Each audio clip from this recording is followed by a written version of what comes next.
বাড়ির ভেতর থেকে কেমন যেন স্যাঁতস্যাঁতে প্রকৃতির গন্ধ আসছে, যে গন্ধ নাকে নেওয়া যাচ্ছে না। বাড়ির চারিদিকে প্রচুর গাছপালা এবং বাড়ির ভেতরের প্রত্যেকটা জায়গায় আলাদা আলাদা রকমের গন্ধ। যেন মনে হচ্ছে প্রায় অনেক বছর এই বাড়ির ভেতরে কোনো মানুষ নিঃশ্বাস ফেলেনি। আবারও সেই একই শব্দ শুনতে পাওয়া যায়, ঠক ঠক ঠক, কিন্তু এর সঙ্গে সঙ্গে একটা ক্ষীণ গলায় শুনতে পাওয়া যায় কেউ যেন বলছে, বাঁচাও। এমন একটা সময় কেশব দেখতে পায় যে সেই ফাঁপা দেওয়ালের ভেতর থেকে আস্তে আস্তে দেওয়ালটা খসে খসে পড়ছে এবং ভেতর থেকে বেরিয়ে আসছে একটা কালো পোড়া হাত। এমন সময় রাহুল হঠাৎ বলে ওঠে, আমি এখান থেকে চলে যাব, তবে আমার জায়গাটা কাউকে নিতে হবে। তবে সেই গ্রামের লোকজন এখনো বলে থাকে, সেই বাড়ির সেই ঘরের ভেতর থেকে একটা মানুষের চিৎকারের শব্দ মাঝে মধ্যেই শোনা যায়, আর মাঝে মধ্যেই ভেসে আসে সেই একই শব্দ, ঠক ঠক ঠক।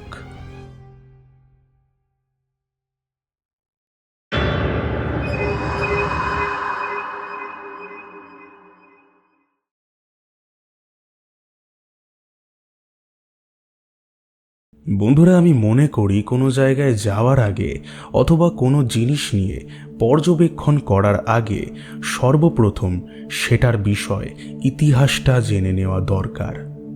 এমনটা কেন বলছি, চলো একটা উদাহরণ দিয়েই নয় তোমাদেরকে বুঝিয়ে দিই। ধরো তুমি তোমার বন্ধু বান্ধব মিলে কোথাও ঘুরতে গেছো, অথবা ধরে নাও তুমি এবং তোমার ফ্যামিলি মিলেই কোথাও ঘুরতে গেছো এমন একটা জায়গায়, যেই জায়গায় হয়তো তুমি এর আগে কখনো যাওনি এবং সেই জায়গার বিষয় তোমার হয়তো সামান্য কোনো নলেজ নেই। তাহলে সেই জায়গায় গেলে তোমাদের সঙ্গে এমন কিছু ঘটনা হয়তো ঘটতেই পারে, যেই ঘটনার আশায় তোমরা কখনো ছিলে না। আজকে এমনই একটা ঘটনা রয়েছে আমার পকেটে, যে ঘটনাটা আমাকে লিখে পাঠিয়েছে সৌরভ। সৌরভ আমাদের এই চ্যানেলের অনেক পুরনো একজন সদস্য এবং অনেক পুরনো একজন শ্রোতা, যিনি এর আগেও আমাদেরকে অনেক ঘটনা লিখে পাঠিয়েছে এবং তোমাদের সেই ঘটনাগুলো অনেক পছন্দ হয়েছে। আজ সে তার এক কাকুর মুখ থেকে ঘটনাটি শুনেছে, যে ঘটনাটি আমি যখন বাড়িতে বসে পড়ছিলাম আমার রীতিমতো শিরদাঁড়া দিয়ে একটা ঠান্ডা স্রোত বয়ে গেছিল। তাই বেশি দেরি করব না, সরাসরি আমরা ঘটনার দিকেই চলে যাব। তো আমি রাজর্ষি রয়েছি তোমাদের সঙ্গে এবং আশা করছি তোমরা প্রত্যেকে কানে হেডফোন পরে নিয়েছো, লাইক করে দিয়েছো আজকের এই এপিসোডটিকে। তোমরা প্রত্যেকে কমেন্ট করে জানিয়ে দাও যে তোমরা কে কোথা থেকে আজকের এপিসোডটিকে লাইভ দেখছো, এবং এই চ্যানেলে যদি তোমরা কেউ নতুন হয়ে থাকো তাহলে প্লিজ চ্যানেলটিকে সাবস্ক্রাইব করে দিও এবং আমাদের এই পরিবারের সঙ্গে যুক্ত হয়ে যেও, যাতে এরকম ধরনেরই ভৌতিক ঘটনা তোমরা কখনো মিস না করো। শুরু করছি আজকের ঘটনা শুরু করার আগে তোমাদের সকলকে জানিয়ে দিই, তোমাদের জীবনেও যদি কোনো সত্যি ভৌতিক ঘটনা ঘটে থাকে, অথবা তোমরা যদি কারোর মুখ থেকে কোনো ভৌতিক ঘটনা শুনে থাকো, সেই ঘটনা তোমরা আমাকে লিখে পাঠাতে পারো স্ক্রিনে দেওয়া এই ইমেল আইডি অথবা এই হোয়াটসঅ্যাপ নম্বরে। তোমাদের ঘটনাও যদি আমার ভালো লাগে, আমি এরকমভাবেই ঠিক তোমাদের সামনে বসে ঘটনাটা পড়ে শোনাবো। চলে যাচ্ছি ঘটনায়। ঘটনাটি সৌরভ শুনেছে তার পাড়ার একটি চায়ের দোকানের কাকুর মুখ থেকে। সৌরভ একদিন তার পাড়ার সেই চায়ের দোকানে বসেছিল এবং একজন কাকুর সঙ্গে তার দেখা হয়। সেই কাকুর সঙ্গে সে অনেকক্ষণ ধরেই গল্পগুজব করছিল, অনেক কথাবার্তাই হচ্ছিল, এবং এমন একটা সময় সে কাকুর মুখ থেকে এমন একটি ঘটনা সৌরভ শোনে, যেটা শোনার পর সে আমাকে এই ঘটনাটা লিখতে বাধ্য হয়। ঘটনাটি ঘটেছে সেই কাকুটির সঙ্গে এবং কাকুর বন্ধু বান্ধবদের সঙ্গে। যেমনটা সৌরভ আমাকে লিখেছে তেমন ভাষায় তোমাদের সামনে ঘটনাটিকে উপস্থাপন করছি। কাকুটির নাম ছিল কেশব, রাহুল, অর্ণব এবং দীপ। এরা হলো চারজন বন্ধু। এরা চারজন বন্ধু বেশ ছোট থেকে একসঙ্গে বড় হয়েছে এবং একসঙ্গে খেলাধুলো করেছে, পড়াশুনো করে, এবং নিজেদের পুরো জীবনটা তারা হাসি মজা করে কাটিয়েছে। এই চারজন বন্ধু যখন আস্তে আস্তে বড় হয়ে যায়, তখন তারা মিলে মনে করে যে তারা এই শহরের কোলাহল থেকে কোনো দূরে একটা গ্রামে বা কোথাও ঘুরতে যাবে, যেই জায়গায় তারা একটু গিয়ে আনন্দ করতে পারবে বা বন্ধু বান্ধব মিলে মজা করতে পারবে। এক কথায় তারা চারজন ঘুরতে যেতে চেয়েছিল। সেই চারজন বন্ধুর মধ্যে রাহুল নামের ছেলেটির দেশের বাড়ি ছিল নদিয়ার একটি প্রত্যন্ত গ্রামে। সবাই মিলে ঠিক করে যে তারা রাহুলের সেই দেশের বাড়িতেই ঘুরতে যাবে এবং কিছুটা ভালো মুহূর্ত একসঙ্গে মিলে কাটাবে। তো যেমন ভাবা তেমন কাজ। বেশি দেরি না করে যেদিন প্ল্যান হয়েছিল সেই প্ল্যানের 2-3 দিন বাদেই তারা লাগেজ প্যাক করে সেই দেশের বাড়ির উদ্দেশ্যে রওনা দেয়। যাত্রাপথ তাদের অনেক ভালোই ছিল, তাদের কোনো অসুবিধা হয়নি এবং তারা সুস্থভাবে তাদের গন্তব্যস্থলে পৌঁছে গেছিল। কেশব এবং তার বাকি বন্ধুরা যখন ট্রেনে করে যাচ্ছিল সেই দেশের বাড়িতে, তখন রাহুলের মুখ থেকে তারা সেই দেশের বাড়ির সম্বন্ধে নানান গল্পগুজব করছিল। রাহুলের মুখ থেকে জানা গেছিল যে তার দেশের বাড়িটা নাকি অনেকটা বড় এবং এই মুহূর্তে সেখানে নাকি কেউ থাকে না। তো তারা যেই দিন সেখানে পৌঁছেছিল সেই দিনটা ছিল শনিবার। তো তারা স্টেশনে নামার পর একটা ভ্যান ধরে তাদের গন্তব্যস্থলে পৌঁছে যায়। রাহুল যখন সেই বাড়িটার দরজাটাকে খোলে, সেই বাড়ির ভেতরটাকে দেখার পর রাহুলের বাকি বন্ধুরা একদম চুপ হয়ে গেছিল। বাড়িটাকে প্রথমবার দেখাতেই রাহুলের বন্ধু বান্ধবদের একটা আলাদা রকমের অনুভূতি হলো। বাড়ির ভেতর থেকে কেমন যেন স্যাঁতস্যাঁতে প্রকৃতির গন্ধ আসছে, যে গন্ধ নাকে নেওয়া যাচ্ছে না।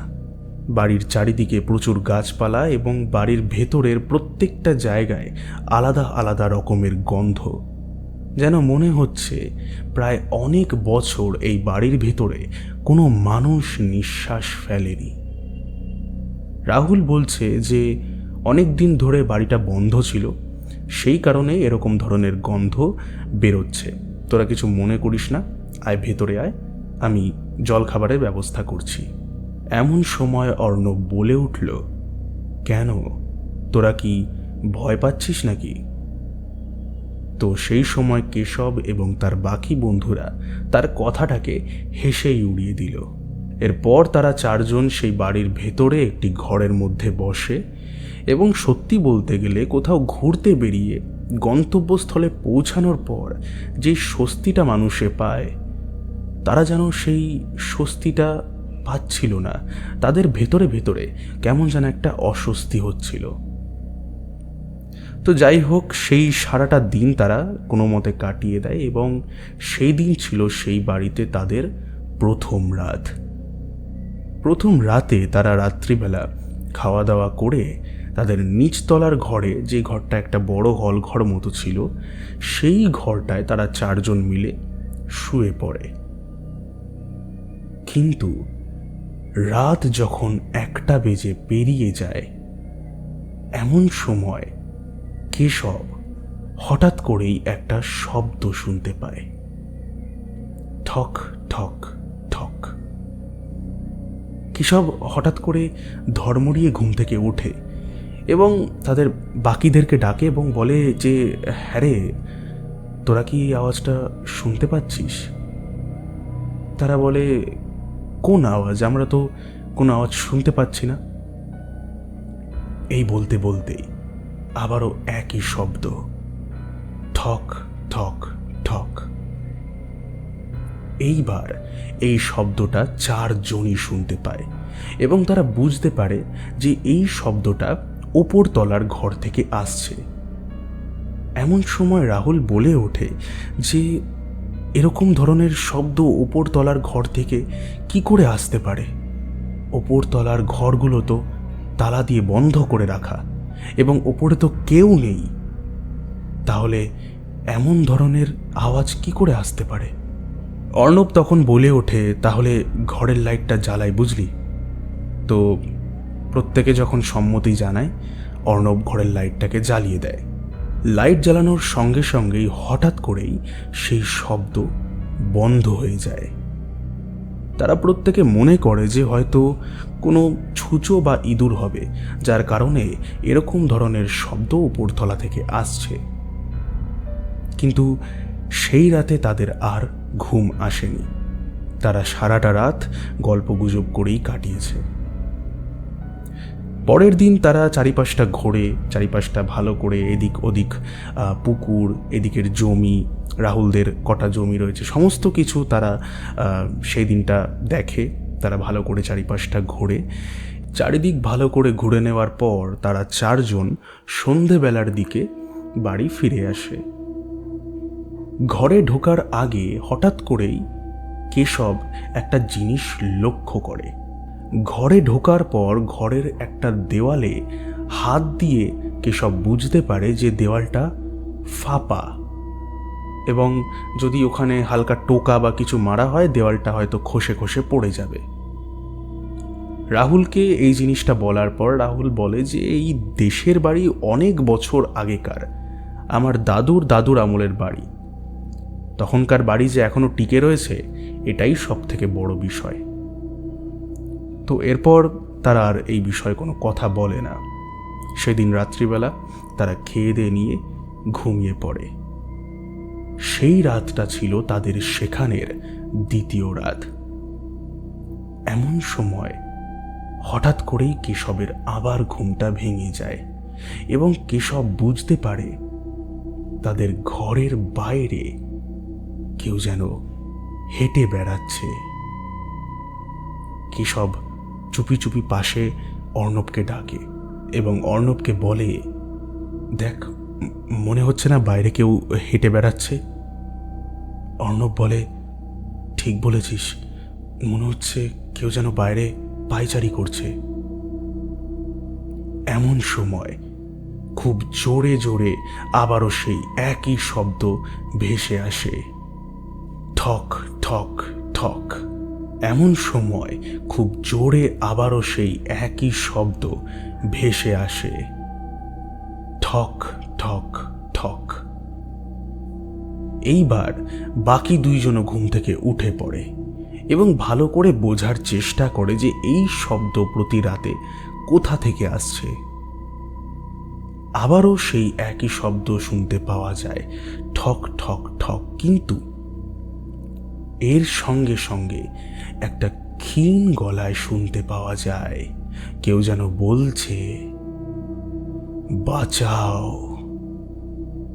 তারা প্রত্যেকেই ধর্মর করে উঠে পড়ে এবং বুঝতে পারে না যে এই ধরনের শব্দ কোথা থেকে আসছে। এই বাড়িতে তো তারা চারজন ছাড়া আর কেউ নেই, তাহলে এই শব্দ কার? এরপর কেশব মনে সাহস নিয়ে তার ঘরের দরজাটা খুলে বাইরের দিকে বেরোয় দেখার জন্য যে সেই শব্দটা কোথা থেকে আসছে। এমন একটা সময় কেশব দেখতে পায় যে সেই ফাঁপা দেওয়ালের ভেতর থেকে আস্তে আস্তে দেওয়ালটা খসে খসে পড়ছে এবং ভেতর থেকে বেরিয়ে আসছে একটা কালো পোড়া হাত। যেই হাত দেখে মনে হচ্ছে যেন অনেক বছর সেই দেওয়ালের ভেতরে কেউ আটকে রয়েছে। কেশব যখন জোরে চিৎকার করে এমন সময় সেই হাতটা আবার দেওয়ালের ভেতর ঢুকে যায়। কেশব চিৎকার করার সঙ্গে সঙ্গে তার বাকি বন্ধুরা বাইরে বেরিয়ে আসে এবং দেখতে পায় যে সেই দেওয়ালটায় ফাটল ধরেছে এবং কিছুটা সিমেন্ট খসে খসে পড়েছে। তো তারা মনে করে যে এখন তাদের ঘরের মধ্যে ঢুকে দরজা বন্ধ করে দেওয়া উচিত। পরের দিন সকালে তারা সেই দেওয়ালটাকে ভেঙে দেখবে যে ভেতরে কি রয়েছে। সেই রাতেও তাদের আর ঘুম হয় না এবং পরের দিন সকালে ওঠার পর তাদের চোখের তলায় রীতিমতো কালি পড়ে গেছে এবং তাদের প্রচণ্ড ঘুম পাচ্ছে। তবুও তারা যেই সিদ্ধান্তটা নিয়েছিল সেই সিদ্ধান্তে অটুট থাকে। তারা গ্রামের কিছু লোকজনদেরকে সেখানে জড়ো করে এবং তারা বলে যে এই দেয়ালটাকে ভাঙতে হবে। এরপর সেই দেয়ালটাকে ভাঙার পর সেই দেওয়ালের ভেতর থেকে যেটা বেরিয়ে আসে সেটা দেখার জন্য তারা কেউ প্রস্তুত ছিল না। দেওয়ালটাকে ভাঙার পর দেওয়ালের ভেতর থেকে বেরিয়ে আসে একটা কঙ্কালের দেহ, যার মুখের ভেতরে এক ধরনের কাপড় গোজা। তারা প্রত্যেকে অবাক হয়ে যায় যে এমন একটা দেহ এই দেওয়ালের ভেতরে গেঁথে রাখা হয়েছিল, আর এটা বছরের পর বছর এখানেই রয়ে গেছে, যার কোনো হদিশ কারোর নেই। কতটা ভয়ানক এবং কতটা প্যাথেটিক একটা বিষয়। এমন সময় রাহুলের মনে পড়ে একটা কথা, যেটা তার মা তাকে বলেছিল। রাহুলের মা রাহুলকে বলেছিল যে তার দাদুর ভাই একসময় হঠাৎ করে নিখোঁজ হয়ে গেছিল। হয়তো এটা সেই ভাইয়েরই দেহ, যাকে এখানে জোর জবরদস্তি কোনো কারণে গেঁথে রাখা হয়েছিল এবং মেরে ফেলা হয়েছিল। এই ঘটনার পর তারা প্রত্যেকেই অনেক হতবাক হয়ে যায় এবং তাদের মনের ভেতরে যেন অন্য ধরনেরই জিনিস চলতে থাকে। গ্রামের সেই লোকজন তাদের চারজনকে সান্ত্বনা দেয় এবং বলে যে তোমাদের আর ভয়ের কোনো কারণ নেই, এটা এখান থেকে বের করে আমরা নিয়ে চলে যাচ্ছি, তোমরা এখন নিশ্চিন্তে এখানে থাকতে পারো। তো এইবার সেই বাড়িতে তৃতীয় রাত তারা থাকে। সেই রাতে তারা তাড়াতাড়ি খাওয়া দাওয়া করে নেয়, কারণ তাদের 2 রাত ঘুম হয়নি। তারা তাড়াতাড়ি ঘুমোতে যাওয়ার কথা ভাবে। ঘুমোতে যাওয়ার আগে যখন তারা 4 জন মিলে খাটে বসে, এমন সময় হঠাৎ করে রাহুল কেমন যেন চুপ হয়ে যায়। সবাই যখন রাহুলকে ধরে ঝাঁকায় যে এবং প্রশ্ন করে যে রাহুল এরকম চুপ হয়ে গেলি কেন, এমন সময় রাহুল তাদের প্রত্যেকের দিকে মুখ তুলে তাকায় এবং একটা ভয়ানক রকমের হাসি দিয়ে বলে, আমি বেরিয়ে এসেছি।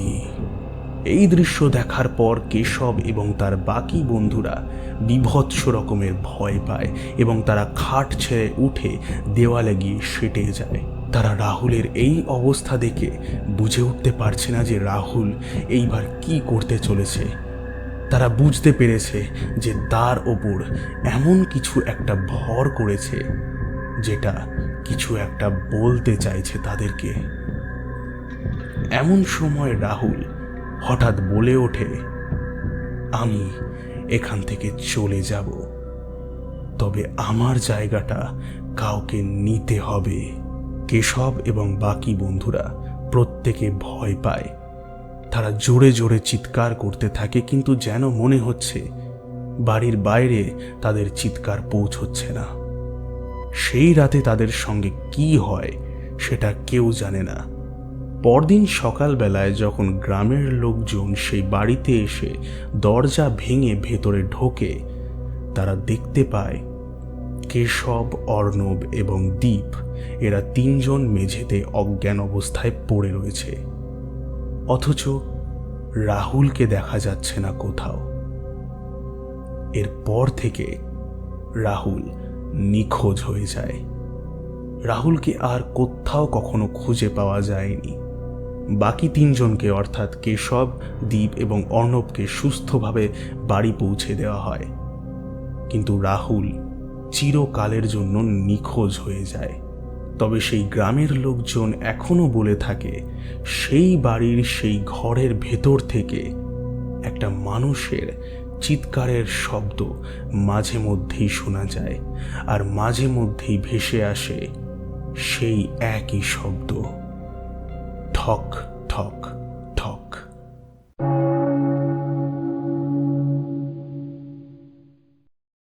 তো বন্ধুরা, এই ছিল আজকের ঘটনা। আশা করছি এই ঘটনাটা তোমাদের সকলের ভালো লেগেছে।